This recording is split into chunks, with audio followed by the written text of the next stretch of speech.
तो बाद सहाबी 99 साल जिंदा रहा।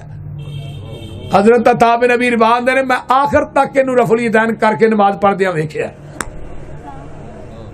मनसूख कदों हो गई सन हिजरी विखाओ। ये वाइल बिन हुजर आंदे ने मैं जग्गां दे पीर दे नाल खड़ा, आपने सज्जा उत्ते खब्बा थले दोवें हथ किथे बने।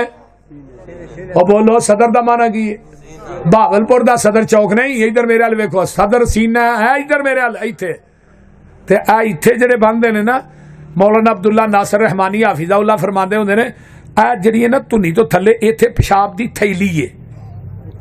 और जालमा तू थैली गंदगी ते हथ बनना ते बंदा बंदे को माफी मांगदा हाथ किथे बंद है। और बंदे को माफी मांगदा बंदा हाथ किथे बंद है। इत्थे देवबंदी बरेलवी इत्थे ही इत्थे कदी के बंदे नूं वेख्या ना इत्थे हाथ बन माफी उन्हें लाह छितर लेना ते एक चवले गुनाह करना दूजा वाघे बार्डर से हाथ बनन दे।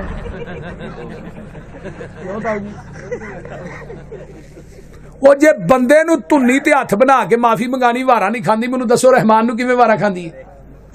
ते जिदा ढिड है ना इत्थे ओ धुन्नी तो थले बन के विखाए मैं भाई अतीक को 1000 रुपया लैके देंगा। हाँ तो मियाँ साहब तुसीं भी 1000 दोगे ना। जेड़ा वड्डे ढिड वाला धुन्नी तो थले बने ते साडा ढिड जिथे मर्जी टुर जा हाँ टका के सीने ते बनने वो बोलते नहीं। हजरत उमर ने जदों आखिरी नमाज पढ़ाई है अब वो लोलो ने खंजर मारे 6 खंजर इत्थे नाफ च मारे ने। नाफ च सारे देवबंदी हनफी आंदे ने नाफ च वजे ने। मेरा एक कोई सवाल है अगर उमर ने हाथ नाफ ते बन्ने सन हाथ जख्मी क्यों नहीं होए।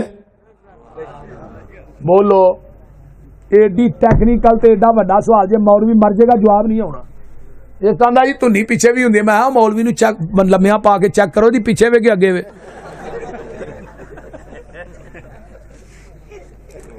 कोई गल दी समझ आउण डई जे कोई ना कोई समझ आउण डई जे कोई ना। आइए इधर मेरे हाल वेखो हाथ सीने ते ला सलात लिमन लम यक़रा बिफ़ातिहतिल किताब।